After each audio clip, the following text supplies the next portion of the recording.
Hello, my loves. Today we're going to look at some more Reddit stories, and if you've enjoyed a Reddit story, why don't you consider hitting the subscribe button? Maybe that's the notification bell too, and let's start with today's story. My classmate's dad caused a lockdown at school. Hi. For this story, I think it's important to include context of what my school was like. It was a pre-K to 8th Catholic private school specifically targeted towards Latinos to improve graduation rates of this community, and the religious aspect was just thrown into it because one of the founders was a nun or something. Despite being a private school, it wasn't exactly the most ideal school. A lot of public schools were actually in a better condition. To paint the picture, my old school was the school where high schoolers came in to volunteer for service hours, and where Girl Scouts raised money to donate bikes and winter jackets to the elementary students. It wasn't located in necessarily the best area, which means we went into lockouts quite frequently. Mostly due to crime around the area or one of the nearby druggies yelling and getting aggressive. However, there were rarely any cases of the school itself being in direct danger. There was once a bomb threat a substitute made years ago, but that was one case over a course of 20+ years that place has been going for. Though, in 6th grade there were 2 lockdowns. The first one wasn't anything special really. A woman under the influence of drugs was basically trying to get into the school. Most likely to steal, as she has been able to sneak in and rob some items before. However, it was mostly precaution when we went into lockdown. After it was over and the woman had been arrested, staff members like school counselors had gone to classes and explained the situation calmly. The second lockdown, however, was very different. That one was actually terrifying. One of the girls at that school who I had known about since kindergarten had often complained to us about her dad. It wasn't unusual for kids to grow up in abusive households or vent to each other about their parents/family. She was no different. She obviously hated her dad and talked about how shitty he was towards her and her mom as well as her older sister, who was in 8th grade at the time of the lockdown. During the first few months of 6th grade she had been talking about how insane her dad was acting, such as breaking into their home while they were away and wrecking the place up. He was toxic and that was obvious to anyone she told. Well, while I was in Mexico for my cousin's quinceanera, my mom received an email that the school has gone into a lockdown. My mom was dismissive about it when I asked, and her being a teacher at that school, I'm sure she assumed it was a similar incident to the first lockdown that had happened just a few months ago. This was in February for reference. Once I got home around a week later, that girl was not in class. And some of my friends had rushed over to me, wanting to explain immediately what had happened. Apparently, her dad had gone to the school looking for that girl and her sister. What's unsettling is that he had been running from the cops after kidnapping that girl's mom and torturing her, as well as stabbing her uncle. And after that he was on the run for a while. He was arrested. I believe he was charged with assault with a deadly weapon, attempted murder, kidnapping, burglary, assault, strangulation, assault, disfigurement, motor vehicle theft, and stalking. The girl and her family moved away and I haven't spoken to that girl in person since. From what I know she's doing a lot better, but nobody from my school has really stayed in contact with her. Regardless, knowing that such a dangerous individual was meaning harm came to a building full of children is scary. Story: Escape from Little Rock. I unlocked the door that had once been mine. My best bud Lynn now shared the space with another roommate, Frida. Lynn and I had plans to move back in together soon, prompting me to take on a second part-time job to save up. During Christmas break, Lynn and Frida generously offered me their apartment while they visited family. I would visit my parents and brothers for a couple of days, but could and would only tolerate my domineering mother in short spurts. Lynn and I had just completed our first semester of junior year in college. Frida, a freshman, had moved in with Lynn while I spent a semester at a school in my hometown. As I opened Lynn and Frida's door, I was startled to find John lurking in the dark. He was a bartender who'd been quite taken with me at my new part-time job. We worked at a restaurant, bar, and pool hall called Smitty's. On my first night, after Smitty's shut down at 3 in the morning, We went to an all-night diner with a group of my new coworkers and watched the sun come up together on Thanksgiving morning. Then I took a nap and drove 2 hours to my parents' house for a holiday dinner. But that night in December, John seized my neck with his massive hands and slammed me against the wall. He towered over me by 9 inches, and I'm 5 feet 7 inches. I could kill you right now with my bare hands, he hissed, his jaw clenched. No one would ever know. Nobody even knows I'm here. I didn't see your car in the parking lot. I caught a ride over and slipped in while the black girl was packing, he boasted. Struggling to breathe, I placed my hands atop his. Frida probably had no idea you were here. Who's the guy you took to the work Christmas party? He demanded to know. And where have you been since it ended 3 hours ago? Fucking him? He loosened his grip, allowing me to respond. I gasped for air. I couldn't find you, I replied in a hoarse whisper, though I hadn't looked. He let me go and grabbed his head with both hands. Light from a street lamp helped my eyes adjust while revealing dark circles under his. I took a friend, I said. He's my manager at my other part-time job, at the yogurt shop. John glared at me. We're just friends, I swore. And I'm done working at the bar. I was just earning extra money for moving and Christmas. All for naught because you robbed me. What did you do after the party? We rented a movie, Soul Man. Have you seen it? I stepped away from the wall and turned on a light. You should rest in Lynn's room while I shower off the smoke smell from the bar. And you'll join me? He asked. I nodded, lying. He stumbled back to Lynn's room as I locked myself in the bathroom, examining my neck in the mirror. I emerged from the shower to find him in a deep sleep. Careful not to wake him, I stuffed clothes in a bag and slipped out, feeling dizzy. It was Sunday night, December 20th, 1992. The air was cold, and my hair dripping wet. Once inside my locked car, I breathed a sigh of relief. I'd go back over to your place, Brett, but I don't want you to know about this, it's embarrassing. I drove to Lee's apartment, knowing he'd let me in. We had a history and a close friendship, and he'd been asking about trying again. He would soon turn 31 and was thinking about settling down. He was a recovering cocaine addict and a not-sober alcoholic. Hey, baby, what's going on? Asked my 30-year-old former lover. A transplant to Little Rock, he spoke in a thick Baltimore accent, yawning and rubbing his eyes. I think I'm at least mildly concussed. I whispered hoarsely, and I need a safe place to crash for the night if you don't mind. I clung to my bruised neck. Lee pulled my hand away. Who hurt you? He asked, alarmed. He didn't force himself on me like you did when in the same state, a year and a half ago. The man who strangled me tonight is a jealous, 6 feet 4 inches bartender at Smitty's. He's coming down from maybe a 2-day coke high. Lee grabbed a pillow and blanket from a closet and threw them onto his couch. You mean a bartender you're fucking, because, guess what, blew it, men you aren't fucking don't tend to fly into jealous rages. I sighed. He can't find me here. I know you get up early. Can we argue tomorrow? I thought we were making headway on starting over, baby. Didn't we have a nice lunch the other day? How long have you been seeing this guy? I thought about it for a moment. 3.5 weeks? I kicked off my shoes and made myself comfortable on the couch. Speaking was painful, but I continued, still in a whisper. His name is John. A few nights ago, he stopped by while I was out and stole my stash of tips and some inexpensive jewelry. I rubbed the back of my head where John had slammed me against the wall. I didn't think he would show up again after he stole from me. And I planned to be done with Smitty's and everyone there after tonight. Lee handed me a glass of water. When I told John it wasn't working out, he cried, Lee, even though we'd only known each other a couple weeks. So, I promised we could still attend the Smitty's employee Christmas party together. Smitty's is closed on Sundays.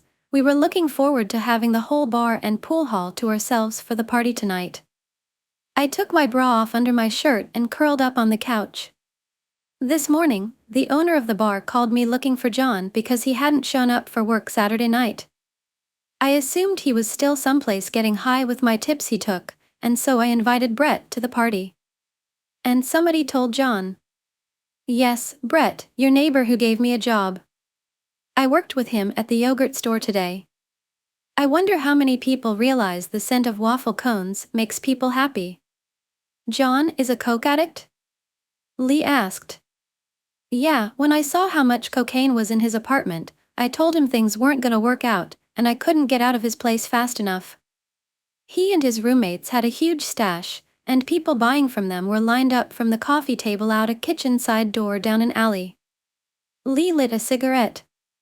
If you wanted to be with a cocaine addict, you could have come back to me, a clean one. Do you want me to go, Lee? I sat up and reached for my shoes. Technically, I live with Allura and her mom Linda until the end of the month. I ran fingers through my hair. I didn't want to wake Linda by coming in so late. She works early, too. I wiped away a tear. And this whole situation is humiliating. Plus, John's been to Allura's and can find me there. I don't want to put Allura and Linda at risk. I drank my water. Fine. We'll talk tomorrow. Lee stomped back to his room and slammed his door. The next morning, I awoke to the sound and scent of sizzling bacon. I'm sorry about last night, Lee said. He handed me a plate. I'm glad you came to me. I just wish you hadn't fucked him is all. He found my keys in my things and put them in his jacket pocket. I can't get through my day worried about you going back over there. If you need anything, we'll go together later, okay? I nodded. He examined my neck. Are you sure you're all right? I squeezed his hand. He kissed my forehead. Thanks for covering my $50 bar tab the other day. I found my wallet back at the office. I nodded. I'm 6 months off the hard stuff, baby. He headed out the door. 30 years ago, I married Brett. Story, my neighbor Daisy. Okay, so my family and I had moved to the States briefly in the late 90s, early aughts won't say when exactly, but around those times because my grandfather was going to get his pension, retirement and other stuff set up, so the point was that we went and rented a house, so yeah we stayed there for about 1.5 years or so as my grandpa transferred all his paperwork and such. I didn't go to school in this time and I spent a lot time playing outside, and that's where I met Mrs. Daisy. She was a lady that lived alone next door to us. Mrs. Daisy was a widow, had 2 adult sons that were horrible emo, and unfortunately she was also an alcoholic. I would see one of my older cousins I called uncle go over all the time and he would get plastered and stuff with her.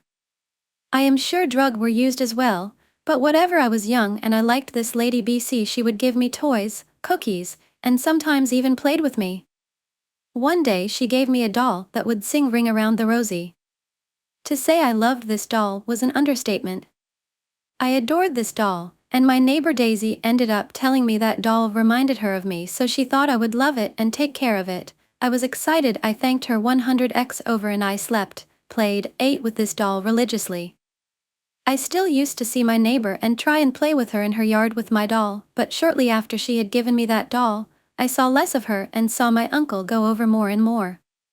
I will admit I was a nosy kid. I knew the times my uncle was leaving the house and getting back, and he hated that BC I would tell my grandparents when they asked and he would lie to them. Anyways, I knew that sometimes he was at her house by 7 a.m. and he would come home until maybe minimum 1 a.m. the next day. I assume now they were having binge drinking parties, but I missed my neighbor and was sad I never really saw her as I used to, and since I wasn't allowed to go to her house I used to just wait by the fence that separated our driveway and her porch. But then one day, I saw the cops and someone take a stretcher out with a white blanket over someone. Everyone in the neighborhood was outside. That's when the news spread that she was found dead by one of her sons. Then I remember my grandparents were talked to by some detectives. Also my uncle told me that I wasn't allowed to say that I saw him at the neighbors all the time before the cops had talked to my grandparents. I was so sad about my neighbor I stopped playing outside and just had my tea parties with my new doll inside the house. Now, after this day, my uncle's drug and alcohol habits got so much worse. Like, I can't say everything here, BC. It's so traumatizing just remembering what he put me, my other uncles, my grandparents, and even my mother through when he spiraled out of control. Now, with my doll, you had to hold her hands to make her sing. I wasn't allowed to make her sing around my uncle. BC, he would scream at me stuff like, "Why the fuck does she sing like a demon?"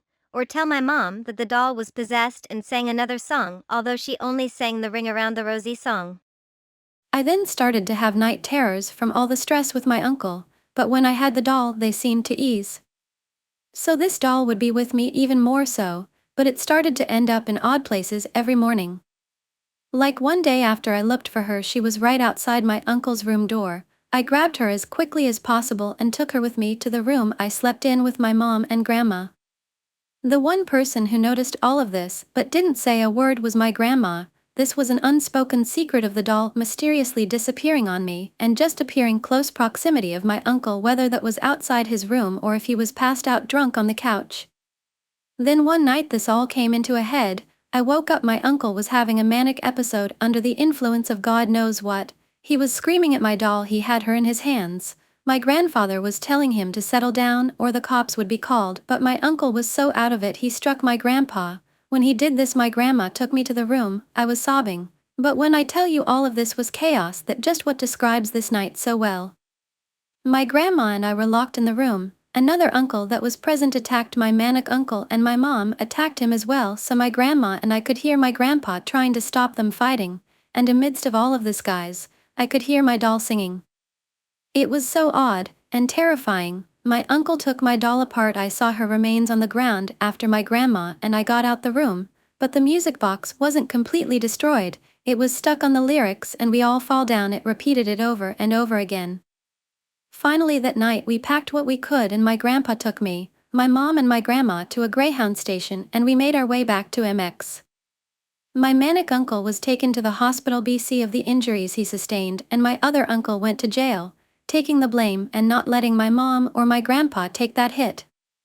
Now, as an adult, my crazy uncle has passed. Can't say he became a good person, he still was and is my biggest tormentor for many reasons. Anyway, I brought up this memory with my mom. BC, I loved that doll and I have considered buying her, but she's considered vintage, lol. But during this convo she revealed that after the neighbor was found dead, my uncle had an insane amount of money.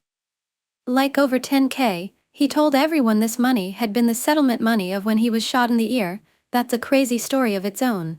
But my mom always found it suspicious. BC, this money came to light after the neighbor had been found dead. Also, she told me that the neighbor had died from an accidental drowning. Apparently she had a really high alcohol level, and had taken a large dose of painkillers, her autopsy had revealed.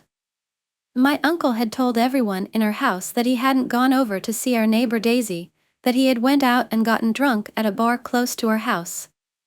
That was absolutely not true. BC, in true fashion of me being nosy, I remember hearing him sneak back home around 1 a.m. and he come from the back where her area connected. Our neighbor Daisy was found by 9 a.m. that day by her son, and the reason why the son went over was BC mom had made a very large withdrawal from her bank and the son wanted her to tell him what she was doing with that money since he had access to her accounts. Look, my mom and I can make assumptions all we want, but we will say that my uncle had been the last person to see her alive, even though he refuted that to authorities, and my grandparents, I know I saw him come home from her house. And I guess we'll never know what truly happened that day to Mrs. Daisy.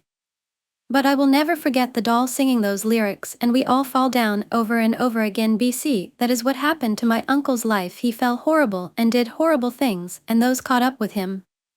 Story: my grandparents confronted a pedophile in our front yard. My grandma is the one who told me this story. I was only 4, during the mid-90s, at the time, so I don't really remember it. When I was little and the weather was good, my granny would take me outside and teach how to garden and just enjoy the weather with her and my granddad.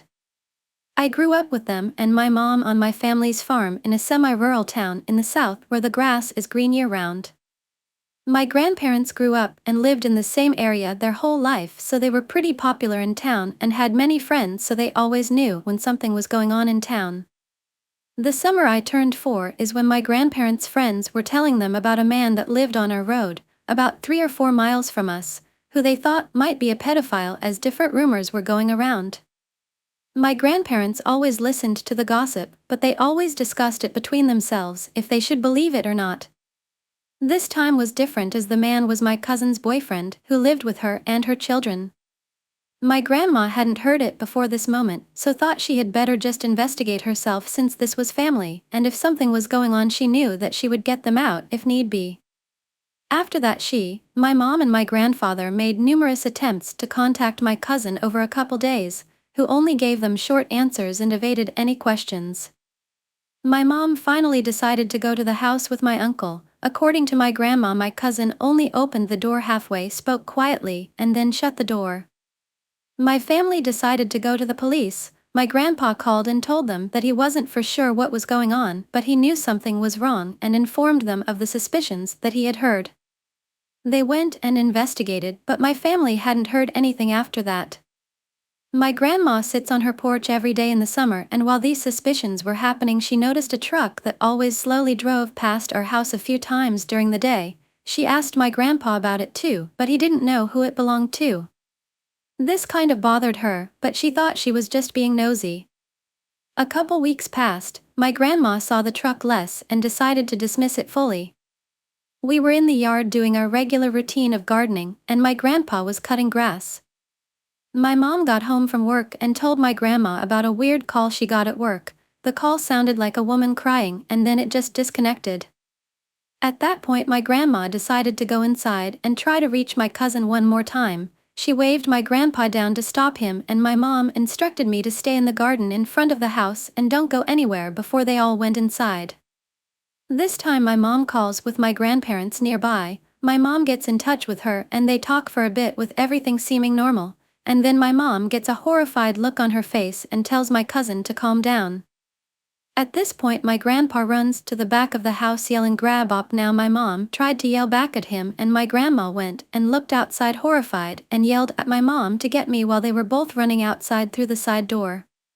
My grandma saw the truck parked in the front yard, backed in and facing the road.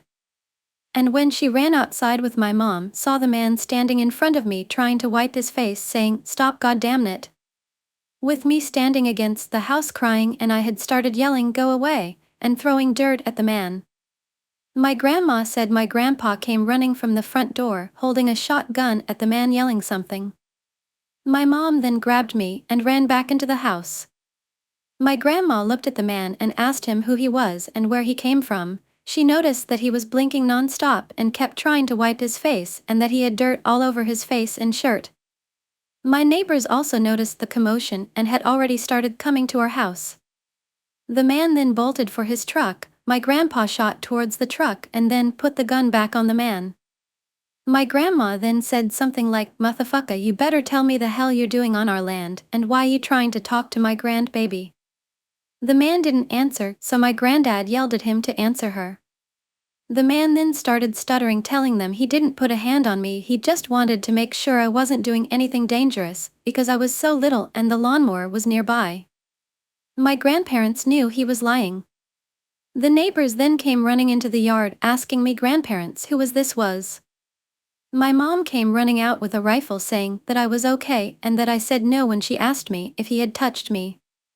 And apparently one of the neighbors became enraged and yelled something like, I knew your ugly face. You that pedophile from over yonder, nasty SOB. I seen you at the store walking around with them girls, and now you're here trying to mess with 4-year-olds? At this point a screaming match ensued with everyone and the man starts crying. My mom then stepped forward and swung the back of the rifle into his head, knocking him to the ground. My mom then pointed it to his head and my grandma pulled her back, yelling at her to call the cops. My grandma then realized that this was my cousin's boyfriend. The cops arrived a few minutes later and my grandparents, mom, me and the neighbors gave their statements, but the only thing they could get him with was trespassing, since I denied that he had touched me. My grandpa called them every name in the book and told them they could forget hunting rights on his land from them on. My grandparents pressed charges and the man left. I couldn't be outside by myself after that, and my grandpa had started keeping a rifle with him at all times. My grandma then made it her mission to get my cousins out, but no matter how hard she tried, my older cousin just denied everything. The man ended up leaving town a few months later. We have no clue where he went. My cousins who were a little older than me were depressed for a long time, but they are happier people now with good lives. They told us that they were told the man died in jail years later when they finally decided to press charges and inform people about everything that he had done. The older cousin passed away a few years after the incident from heart issues that I still think were from all the stress the man put her through, and we still don't know why she had denied it for so long and denied our help. To this day my granny, now in her 80s, still sits on her porch and remembers that motherfucker and how she shoulda popped a bullet in his ass while she had the chance.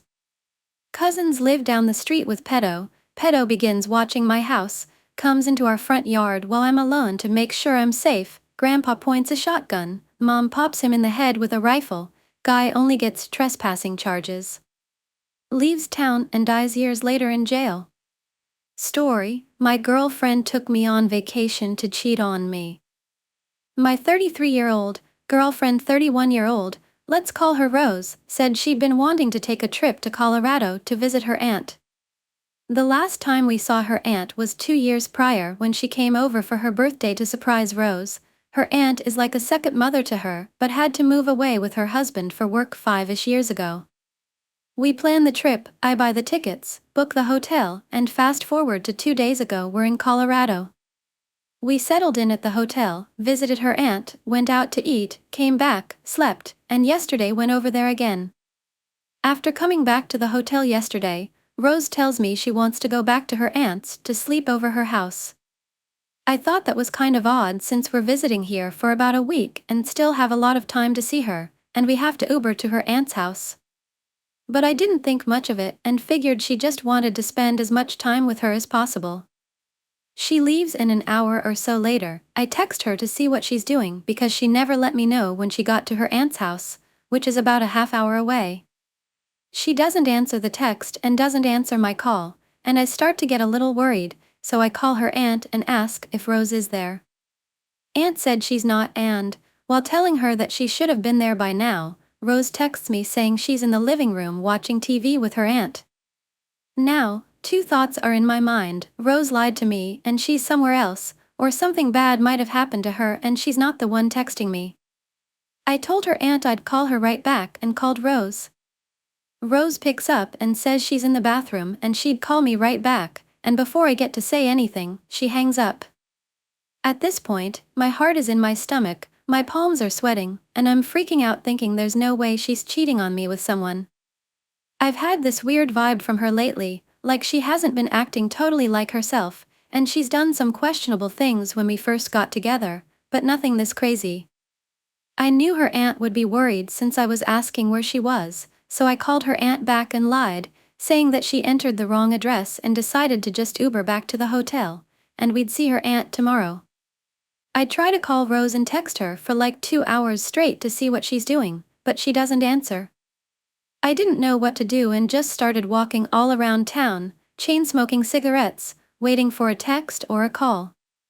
I finally go back to the hotel, knock out on the bed after staying up for a little longer trying to call again, and then wake up this morning to her walking into the hotel room. I jump out of bed and say, "What were you doing? I tried to text and call you for hours and you didn't pick up or answer anything?"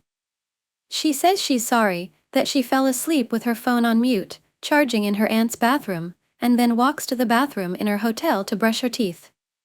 At this point, I'm furious because I know she's lying, and I was thinking of a million ways to react. When she walks out of the bathroom, I just blurt out, "I called your aunt yesterday and she said you weren't there as you texted me saying you were there. Where were you?" She freezes, her eyes open wide, and she just starts crying. I already figured she cheated on me, but her reaction just confirmed it for sure. I said, "Oh my God, you really cheated on me? You brought me on vacation to cheat on me? Where did you go? Who were you cheating on me with? Did you know them this whole time? Was your aunt just an excuse to come here?" The entire time I'm asking questions, she's ignoring everything and just repeats, "I'm sorry," while crying. She stops crying and tells me she has been talking to this guy she met through Instagram and thought she'd go and spend time with him while she was here. She was trying to tell me that she didn't do anything, and they just talked and hung out but knew I wouldn't be okay with it, so she lied and said she was going to her aunt's. I respond saying, "Are you serious? You lying to me again? You really expect me to believe that? You were literally just crying because you're guilty," and she starts crying again. She finally says she did really meet the guy through Instagram, that he makes custom jewelry, and at first, she was interested in a ring, but it turned into them talking, and they've been planning to meet since I first booked the flight and hotel. She said they had sex, and as soon as she woke up this morning, she felt disgusting and rushed back to the hotel. She kept apologizing to me and saying she'd do anything to fix this. I said nothing, just walked out, took an Uber to another hotel, and I've been sitting in the room bawling my eyes out, wondering where to go from here. The flight back isn't for another 3 days, and I don't know how I'm supposed to sit next to her on the plane. I feel sick to my stomach and lost. Story: Shadows of the Fair, A Trip to Wilmington, Forever Inked. Hi Reddit. I'm here with a sob story like a million others, and I'd love some words of wisdom if anyone feels generous enough to give them. So my ex-partner, 26M and 26F, were together for just shy of 2 years. We've known each other since we were little kids, and I always considered him one of my best and truest friends, even once we drifted apart in high school. He is funny, clever, sweet, and attentive when he wants to be. 2 years ago, I had a dream about him out of the blue and reached out to him, wondering if he might like to have a coffee with me and catch up. He accepted and we got coffee and caught up. Apparently, he was under the impression that was our first date. I genuinely thought we were just hanging out as old friends. Once he made his feelings/intentions for me more clear, by way of an extremely romantic picnic date that he put a lot of care and effort into, I asked him to let me think about it first. And think about it I did, for almost a month. I had only ever been in messed up, toxic relationships up until that point, and I didn't want to bring that baggage into a potential partnership with someone I already had so much love and respect for. During that month, I did a lot of self-reflection, and came to the conclusion that I was more than capable of being the good, trustworthy, and loyal partner that I knew he deserved. I thought we had a really good relationship. It was far and away the best one I had ever been in. He was sweet, romantic, thoughtful, and enthusiastic about me. He had long-term goals and plans that he quickly started to include me in. I met his friends and family and did my best to honor him by being the best I could be to his loved ones. One thing that kept coming up, however, was his job. He works in a restaurant. He thinks it's fine dining. It's not. It's a high-pressure environment, to be sure, and about a year into our relationship he was given a promotion from bartender to manager. I think that's when things might have started to go downhill. The pressure got to his head almost immediately and he slowly became colder and more closed off. He is obsessed with his work and his coworkers. He had 2 really good friends/roommates, let's call them G and T, whom he convinced to come work at the same restaurant so they could all spend even more time together. G and T liked to party. A lot.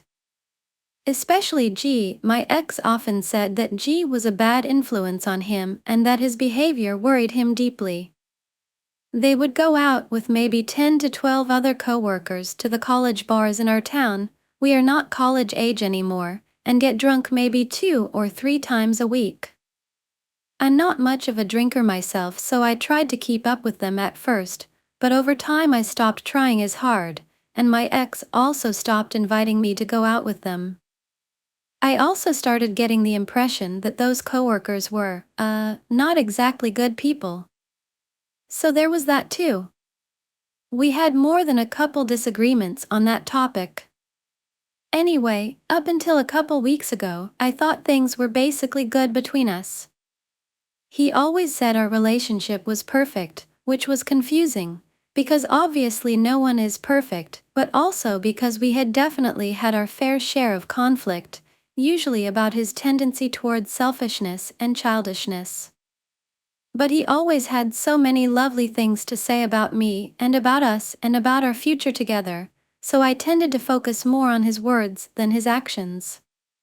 My mistake, obviously. Well, he cheated on me. With one of his coworkers. A girl I was always nice to and never thought twice about. They went out to a bar in our town, had some fun, and went home together. When he told me several days after the fact, I was completely shocked, and for a moment I truly believed that he was joking. A fucked up joke, to be sure, but a joke, right? No. At first he tried to blame it on her, she came on to him and he just froze up and didn't stop her. Al asked him to clarify, did she actually assault you? He said no. He admitted that he chose to participate. I asked if he was drunk, he wasn't. He did try to throw G&T under the bus as well, basically implying that they had encouraged him to have sex with her, and had been filling his ear with misogynistic poison. When I asked him why, essentially, it came down to she was just there. Damn. Stupidly, I kept trying. I should have kept my dignity and never spoken to him again. But unfortunately, I love this person very, very much. So instead, I flipped out. Crying and pleading and begging him to let me fix this somehow, that I loved him too much, that he can't do this to me, etc., etc. He told me too many times to count that it was the worst mistake of his life, that he loves me more than life itself, and that he would do absolutely anything to make this right. He swore that he would quit his job, move out of his apartment with G&T, and never speak to any of his old coworkers again. And for some reason, I believed him. Up until last Tuesday night. We were texting about regular life stuff instead of fighting, and everything actually felt 90% normal for the first time since he told me that he had cheated on me. I asked if it was awkward between him, the G&T, since they're all still living together for now. He said no, it's been all good between the three of them. That already had my eyebrow raised since he had been talking about how they were terrible people who he never wanted to have anything to do with ever again. I clarified, so you're not cutting them off for now? And then he told on himself. He said it's coworker's last night out, I wanted to come say bye. Huh? So he was actively out with his coworkers right at that moment. I know that whole crew of people always goes to the same bar on Tuesday night. The same bar where he was when he decided to cheat on me. Al asked him if the girl he cheated on me with was there too. He didn't reply. After almost an hour I called him. I asked him to please tell me he was not at the bar I thought he was at. He confirmed that he was. Al asked him if she was there. He confirmed that she was, but said he wasn't talking to her, so it shouldn't be a big deal. Right. He repeated that he just wanted to say goodbye to this other coworker who's moving away. Al asked if he wanted to come say goodbye to me too. He begrudgingly said I guess I'll leave, which honestly made me really mad, so I said no, stay, have fun, do whatever you want to do. Well, that's exactly what he did. He stayed there. So I showed up. Duh. And who should I see standing outside but the very same girl he cheated on me with? I won't go into details, but suffice to say, I put the fear of God in that pathetic woman. She tried to walk away and I followed her into the bar. I lost her for a moment, turned around, and saw him sitting there right in the center of all his toxic little friends/coworkers, the ones he tried to blame this whole situation on. And her standing in between us. I locked eyes with him and we just stared at each other. I mouthed, "Really?" And he just shrugged. He motioned for me to follow him outside to talk. We went outside. I said, "Are you serious? This is how it's going to be?" And he responded, "I just needed one night." I was completely dumbstruck. After a moment, I just said it was cool knowing him and started to leave. I turned around just in time to see him roll his eyes and go back into the bar. I haven't heard one word from him since, although I can see he's reading all my messages. Does anyone have a couple words of wisdom or strength? I realized as I was writing this all out that there's probably nothing more for me to do. All day long I'm screaming at him in my mind for betraying me so badly, but I can't think of a single thing worth actually saying to him. I don't know why I want him to keep trying and keep talking to me when I know there's nothing left for me with him. The trust has not just been broken, it's been destroyed. So why do I still want him to try? I can't believe the person that I was in love with could ever treat me this way, or that the story we've been sharing our whole lives could end with him disrespecting me so badly, just to ghost me afterwards. I feel like throwing up and I'm constantly shaking with adrenaline or anger or maybe both. I just want to talk to him, which is insane considering everything that has happened. I don't know why I would give him another opportunity to lie to me. TLDR, my partner who I have known since we were little kids cheated on me, lied about it, and then disrespected me to my face while betraying my trust all over again. For some reason, I still want him to talk to me and try to fix it, even though I know it can't be fixed. What's wrong with me?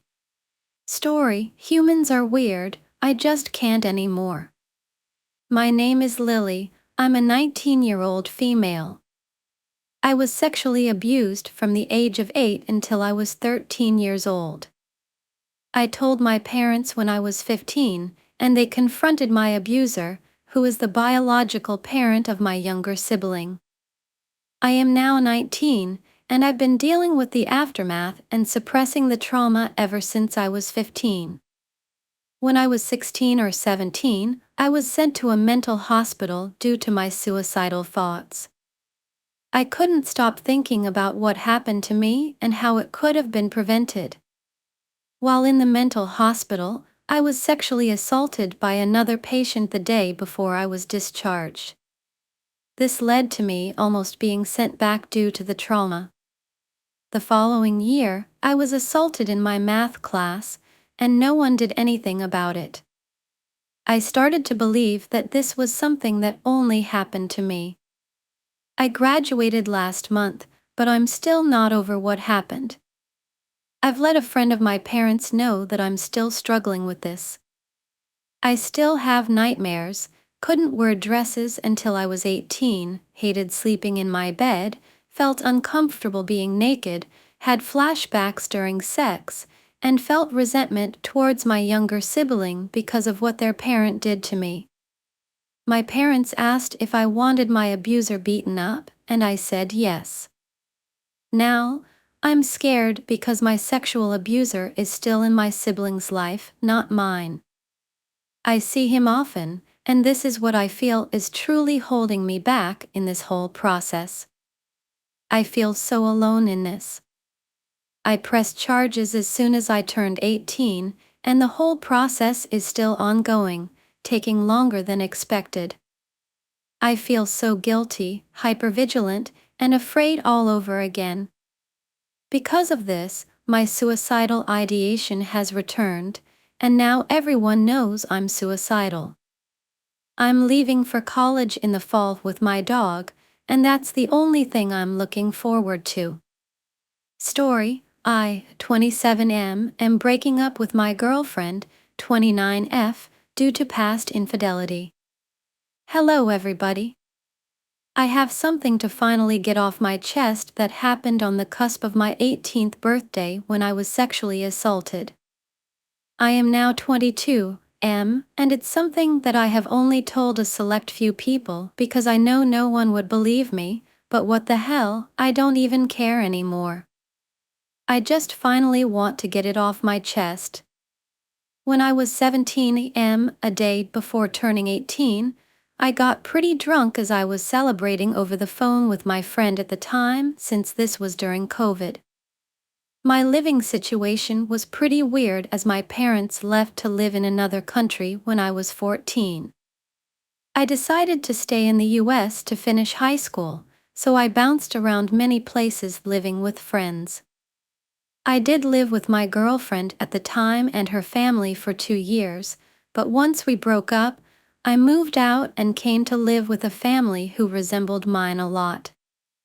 They were Hispanic, loving, with 3 sisters and 1 brother, and they resembled my siblings who left the country, not only in appearance but in how they acted.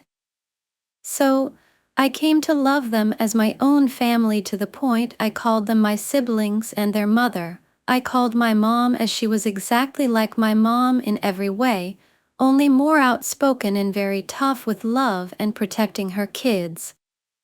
This was the end of my sophomore year, and from there to my senior year, they were my family. I knew they weren't really my family by blood, but they saw me as if their mom birthed me and that we truly were family. The mom, let's call her Maria, never treated me differently. On many occasions, she and I would have mother-son days out, and she would hug me when I cried because I missed my real family. She showed me love and support in every way possible. I say this because for a while during COVID, it was just her, my little stepsister, Vivi, 10 years old, her older daughter, let's call her Michelle, and me. We all got super close during this time, like inseparable, and this made me even swear they really were my family. Maria had another daughter, my best friend in high school, Jasmine, 18F, but she lived in another city after high school. Jasmine would come to visit occasionally, and to show how close I had gotten to her family, I got even closer to her bigger sister than her. One day, all of us were at home except Maria, 45F. It was just Vivi, 10F, Jasmine, 18F, Michelle, 24F, and me, doing our own thing. I was drinking in my room on FaceTime. I remember being pretty drunk, and the rest of the night is hazy. But since I was home, I felt safe as we would all drink together from time to time. The next thing I remember is waking up around 1 to 2 a.m. on the couch with my stepmom beside me, passed out. I embraced her because I saw her as my mom. It's important to state that all my friends said how hot and gorgeous my stepmom was and that they would jump on her at any given chance, but not me. Yes, she was beautiful, but she was my motherly figure and someone I saw as only my safe place and my loving stepmother who was always there for me at my lowest and to cheer me up at my highest. I never saw her as my friends would. I went back to sleep still drunk, and about 30 minutes later, I woke up to someone grabbing my private part. I became completely sober. I opened my eyes and saw that it was my stepmom. I kept saying in my head, no, this can't be true. I must be sleeping. This is not happening. I repeated it over and over again, thinking it was just a dream. I know people would ask why I didn't stop it or tell her something or get up, but she was an amazing mom. When she drank, it was her way or no way. Also, the only people in the house were her daughters and me, and I was the non-family member when it came down to the truth. If I said she started it and she said it was a lie or that I was the one who sexually assaulted her, would they believe their loving mother whom they've known their whole lives or a kid they've only known for a few years and don't truly know 100%? That's why I decided to just close my eyes and act like I was asleep. As she kept going on with my private part, she grabbed my hand and put it in her pants, forcibly making my fingers go inside her. I made my whole body go limp. I still remember how she grabbed my fingers and put them in with hers in her privates. She just went to town with my body and my fingers inside her. The whole time, I was super sober and internally crying and praying to God to make this go away. Then I blacked out. I don't know if she ended up having sex with my body or not, but I was completely drained, balls and all, when I woke up. I dreaded accepting the fact that what happened last night was real. To my horror, my mom was still laying beside me on the couch with my hand in her pants. I slowly pulled it out as to not wake her, and about 5 minutes later, she got off the couch and went to lay down in her room. I was completely horrified, especially because I used to always say, men can't be raped or assaulted sexually because they'll love it regardless of the situation. Plus, during my high school and after years, I was extremely addicted to having sex every day, but this grossed me out, disgusted me, horrified me, and made me see her in a different light. To me, it was like my own mom had just taken advantage of me. To this day, that family doesn't know of their mother's own doing to ruin what I thought was my family. I had to make it seem like I turned into an asshole one day and had to do them dirty. The whole time, it broke my heart to leave my little baby sister, whom I helped with homework, school, watched scary and funny movies with, taught multiplication, and made breakfast with every day. I just left one day out of the blue, and to this day, I never could tell her. Especially my best friend Jasmine from high school, who introduced me to her family, who was her daughter. After I was assaulted, I didn't leave right away but instead a year after because I had nowhere else to go. During that time, Jasmine and I became boyfriend and girlfriend in everything but name. Her mother would have killed me if she knew we ended up liking each other and becoming intimate, as she told me she would go to prison if I got with her daughter. To this day, I remember how Jasmine called me with so much hatred when I left, and I couldn't bear to tell her why. I didn't want her mom to go to jail for my little sister's sake and for her sake, because they would never believe me. Their mother was always seen as such an example and would never be capable of such a thing. It has now been 4 years, and it still kills me that I made them see me as the bad guy, only to not tell them the truth. I now live in a different country and wish every day to tell them, not for reconciliation, but to finally get it off my chest.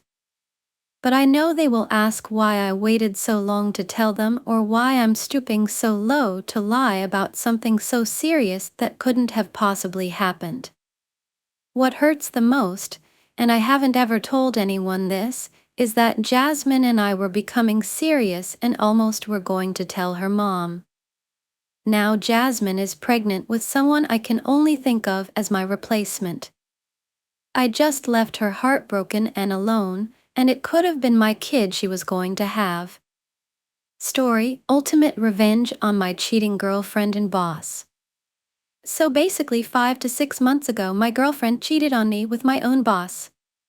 It was terrible and soon became the most embarrassing thing of my life. I worked at a supermarket, and with everyone's boring lives it soon became the talk of everything and really made me struggle mentally. Key things I'll add before I explain why I took revenge out on him.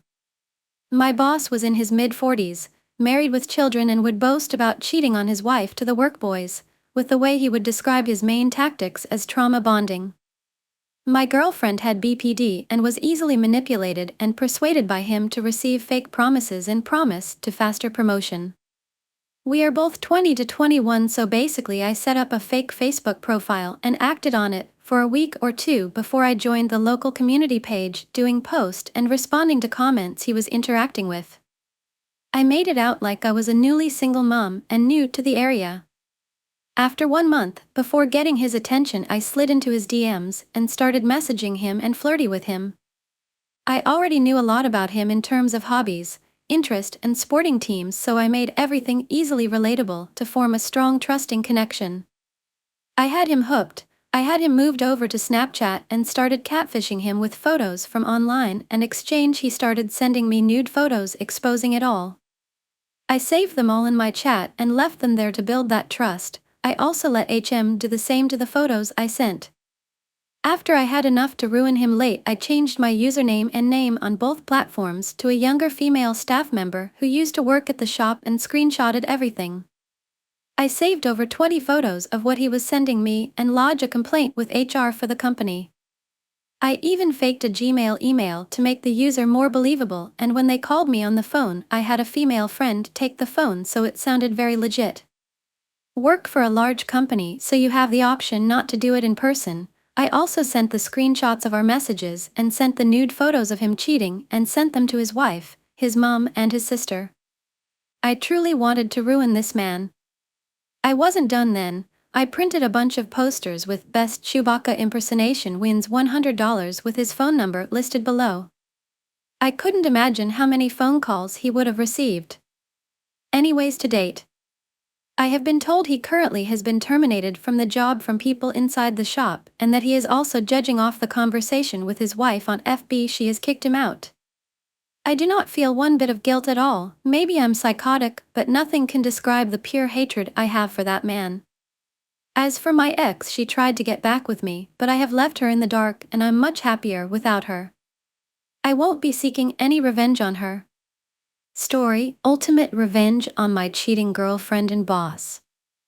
This isn't about my most recent ex, but this breakup was the one that started a long cycle of bad breakups. When I was 19, I met his guy Jackson on Tinder. He wasn't my usual type, but he was kind and funny, and we immediately hit it off. Things were really good between us, well, until they weren't, lol. Jackson started making offhanded comments about my looks, my weight, and things of that nature. One time we got into an argument because he called me fat, and instead of apologizing he sat on the floor and cried to me about how he was insecure about being black and how at least I could change my weight, but he'll never be able to change his skin color, so there's that. He would get mad at me over the smallest shit and block me on everything. He'd tell me how he didn't care about me but was just using me to validate himself. He'd say that if he ever cheated on me I would never find out about it. He even threatened to unalive himself at one point. One time I found lipstick in his car and asked him about it. I wasn't accusatory or mad because I knew that it could belong to his mom, his sister, or one of his female friends, but then he proceeded to tell me that he didn't know where it came from and that he didn't know anyone that wore lipstick. Another time I found a photo of another girl in his wallet, and he swore that she was just a friend. Spoiler alert, it was his ex. One night he wasn't answering his phone, and I had this ominous feeling in my stomach that something wasn't right. I've never ever been the type to look through someone's phone or social media or anything like that, but this night I did. I signed into his Snapchat and found out that not only was he cheating on me, he was cheating on me with his friend's mom. They were sexting, planning their next meetup, talking about him spending time with her son and her husband, talking about her sex life with other people, telling her how he didn't even like me, talking about our sex life with her, and she was even giving him tips on how to please me. I confronted him and he told me that I was psychotic, a leech, disgusting, and worst of all, that my dead dad would be so disappointed in me. My dad had died that same year. I'm not sure why I'm sharing all of this here, but it feels nice to get it off of my chest. Story: Husband cheated on me. I'm at a loss and don't know what to do. I just feel completely empty inside. My husband travels a lot for work. He's usually gone about half the month or sometimes more. He confessed to me last week that he has been struggling with watching porn while he's gone and he wants to get professional help. He wanted me to know to have my support. Last night, he told me it wasn't just porn. When he was on a work trip to Vegas, he was watching porn and one thing led to another. Long story short, I guess whatever he was watching piqued his curiosity and he ended up reaching out to someone on Reddit and got a blowjob, and it also happened to be a dude. Honestly, I don't even care about what that could possibly mean. The gender of the person matters much less to me than the act itself. This happened 3 weeks ago, and he just told me. We've been together for 4 years and have 2 kids, a 1.5-year-old and a 1-month-old. He's willing to do whatever it takes to stay together and fight for us. He has appointments for therapy already, and we're going to start couples therapy too. I don't know what I'm looking for in here. Building trust back feels impossible right now, but I want to try for our babies if nothing else. I know what advice I would give to someone in my shoes, but it hurts too much to think about right now. I'm just so angry at this entire situation. I feel fucking crazy. I'm so mad at him for ruining my vision of our entire future. Bye and see you again in the next videos and stories.